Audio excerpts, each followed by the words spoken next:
هذا القرآن يهدي للتي هي أقوم ويبشر المؤمنين الذين يعملون الصالحات أن لهم أجرا كبيرا.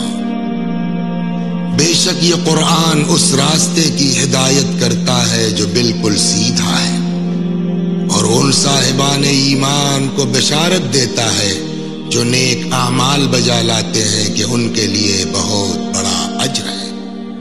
بسم اللہ الرحمن الرحیم۔ معزز ناظرین السلام علیکم، میں ہوں ساجد رضوی۔ آپ تمام ناظرین کا استقبال کرتا ہوں چینل وین کی نئی پیشکش سوال ہمارے جواب قرآن مجید سے۔ جی ہاں ناظرین، مقصد صرف اتنا ہے، قرآن مجید ہمارے گھروں کی زینت بن کر نہ رہ جائے، بلکہ قرآن مجید کا اہم رول ہماری زندگی میں بھی ہونا چاہیے۔ اسی مقصد کے ساتھ اس پروگرام کو ہم شروع کرتے ہیں۔ آئیے ہم استقبال کرتے ہیں، ہمارے ساتھ جڑ چکے ہیں حجت الاسلام عالی جناب مولانا کمال احمد خان صاحب قبلہ کا۔ ہم اس شو پر استقبال کرتے ہیں۔ السلام علیکم۔ وعلیکم السلام ورحمۃ اللہ وبرکاتہ۔ کیسے ہیں آپ؟ الحمدللہ۔ سب سے پہلے تو آپ کا شکریہ ادا کرتا ہوں کہ آپ نے موقع نکالا ہمارے پروگرام کے لیے۔ خدا توفیق عنایت فرمائے۔ الہی آمین۔ اسی کے ساتھ جو مقصد ہے، بہت کم وقت میں ہم ناظرین آپ تک ان سوالوں کے جوابات پہنچانے کی کوشش کریں گے جو ہماری زندگی سے جڑے ہوئے ہوتے ہیں۔ تو ہم نے یہ سوچا کہ جتنے بھی جواب ہم حاصل کریں گے وہ صرف اور صرف قرآن مجید سے حاصل کریں گے۔ تو سب سے پہلا سوال جو میں آپ سے پوچھنا چاہوں گا کہ قرآن مجید کائنات کی عظیم ترین نعمت الہی ہے، یہ کیسے پتہ چلے گا؟ کیا اس سلسلے میں کچھ آیتیں نازل ہوئی ہیں؟ بسم اللہ الرحمن الرحیم وبہ نستعین وہو خیر المعین۔ سب سے پہلے تو میں آپ کو اور آپ کی پوری ٹیم کو مبارکباد پیش کرتا ہوں کہ آپ حضرات نے قرآن کریم کی خدمت کے لیے یہ مرحلہ طے کیا اور لوگوں کے سامنے وہ سوالات جو ان کی زندگی سے جڑے ہوئے ہیں قرآن سے جواب حاصل کرنے کی کوشش کی۔ جی بہت شکریہ۔ جو سوال آپ کا ہے نہایت اہم سوال ہے، وہ یہ کہ قرآن کریم عظیم ترین نعمت الہی ہے تو کس طرح ہے؟ میں آپ کی خدمت میں نہایت اختصار کے ساتھ وہ شارٹ میں جو عرض کرنا چاہتا ہوں وہ یہ کہ دیکھیے، جس طرح انسان کے جسم کے لیے غذا ہوتی ہے اسی طرح روح انسان کے لیے غذا ہے۔ روح انسان کی غذا قرآن ہے۔ اچھا، اسی کو آپ کیا کہتے ہیں؟ نعمت۔ اور قرآن کریم نے واضح لفظوں میں اپنے بارے میں، خود قرآن نے جب اپنا تعارف کرایا اور بتایا کہ میں کون ہوں، تو قرآن خود اپنے بارے میں اس طرح ارشاد فرماتا ہے، یا ایھا الناس لقد جاءتکم موعظۃ من ربکم وشفاء لما فی الصدور وہدی ورحمۃ للمؤمنین۔ قرآن کہتا ہے اے لوگو، یہ جو قرآن ہے یہ ایک نصیحت بن کر تمہارے پاس آیا ہے، ایک ہدایت بن کر تمہارے پاس آیا ہے، اور تمہارے دلوں کی شفا بن کر آیا ہے، اور تمہارے لیے رحمت بن کر آیا ہے۔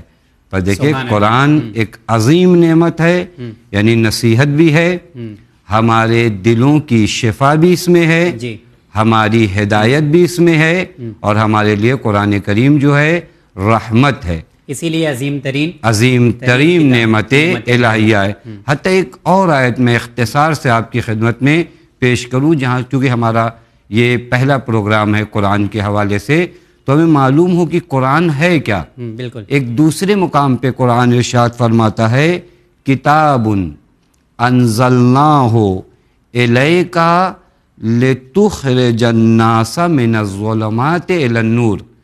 پیغمبر کو خطاب کر کے پروردگار عالم ارشاد فرماتا ہے، یہ کتاب جو ہم نے نازل کی ہے مقصد صرف اتنا ہے کہ لوگوں کو اندھیرے سے نکال کر اجالے میں لایا جائے۔ واہ سبحان اللہ۔ بس آپ توجہ فرما رہے ہیں، نعمت کا معنی یعنی یہی کہ اندھیرے سے اجالے کی طرف جو ہماری زندگی سے اندھیرا ختم کر دے۔ اور اسی وجہ سے میں نے آپ کی اور آپ کی پوری ٹیم کو مبارکباد پیش کی کہ آپ نے ایک اجالے کا کام کیا ہے، روشنی قرآن کی تمام عالم میں پھیلانے کا کام آپ نے کرنا شروع کیا ہے۔ بس یہی دعا رہے گی کہ اللہ تعالی ہم سب کی محنت کو قبول فرمائے. ہم کوشش یہ کر رہے ہیں کہ جو لوگ قرآن مجید سے اپنے جوابات تلاش کرنا چاہتے ہیں اور ہمیں پتہ نہیں ہوتا ہے کہ کس طرح سے جواب حاصل کرنا چاہیے، یہ مقصد اتنا ہی ہے کہ قرآن مجید کو ہم سمجھیں. مولانا صاحب یہ تو آپ نے بتا دیا کہ قرآن مجید جو ہے عظیم ترین نعمت الہی ہے، لیکن اب یہ جاننا ہوگا کہ اس بات پر ہم کیسے یقین کریں کہ یہ ہدایت نامہ جو ہے وہ اللہ نے نازل کیا ہوا ہے؟ یہ بھی بہترین سوال ہے کہ ہمیں معلوم ہونا چاہیے کہ کتاب جو کہا جاتا ہے کہ خدا کی جانب سے نازل کی گئی ہے تو مجھے کیسے یقین ہو کہ پروردگار عالم کی جانب سے آئی ہے. تو میں آپ کی خدمت میں عرض کروں کہ پیغمبر اکرم صلی اللہ علیہ وآلہ وسلم کے جہاں بہت سے معجزے ہیں، انہی معجزوں میں سے سب سے اہم معجزہ اور سب سے عظیم معجزہ قرآن کریم ہے. اچھا، یعنی اعجاز. احسن تم اگر پیغمبر اکرم کی نبوت پر دلیل مانگی جائے اور پیغمبر اعجاز کے طور پر کسی چیز کو پیش کریں تو قرآن کریم ہے. دوسرا مطلب جو میں قرآن ہی سے جواب دوں تو زیادہ مناسب ہوگا کہ یہ کیوں خدا کی کتاب ہے، قرآن نے کیا ریزن بیان کیا. قرآن کریم سورہ نساء آیت نمبر 82 میں، چونکہ قرآن کریم کے جو مضمون ہیں نا، جو میٹر ہیں، یہ آپس میں ایک دوسرے سے ٹکراتے نہیں. اچھا. جبکہ آپ خود جانتے ہیں کہ قرآن 23 سال 23 ایئرس میں نازل ہوا، اور اس درمیان مسلمانوں کے حالات نشیب و فراز سے دوچار ہوتے رہے، کبھی عروج پر تو کبھی زوال پر. اور ان 23 سالوں میں قرآن کریم تسلسل کے ساتھ نازل ہوا، تو کہیں پہ ٹکراؤ نہیں ہے کسی بھی آیتوں میں. اس کو خود قرآن نے چیلنج کے طور پر بیان کیا. قرآن کہتا ہے افلا یتدبرون القرآن، کیا تم قرآن میں غور نہیں کرتے؟ ولو کانا من عند غیر اللہ، اگر یہ قرآن خدا کے پاس سے نہ آیا ہوتا، کسی اور کے پاس سے آیا ہوتا، تو لوجدوا فیہ اختلافا کثیرا، تو اس میں بہت زیادہ تم اختلاف پاتے. بس یہ دلیل ہے، یعنی قرآن میں اختلاف کا نہ ہونا اس بات پر دلیل ہے کہ قرآن خدا کی جانب سے اللہ نے نازل کیا. یہ خود قرآن نے دلیل بیان کیا. اگر ٹکراؤ ہوتا تو کہیں نہ کہیں کچھ 23 سال کے مدت میں بہت سی باتیں ادھر ادھر ہو جاتی. اور اس کے علاوہ بھی بہت سی دلیلیں. ایک مشہور دلیل میں آپ کی خدمت میں عرض کروں.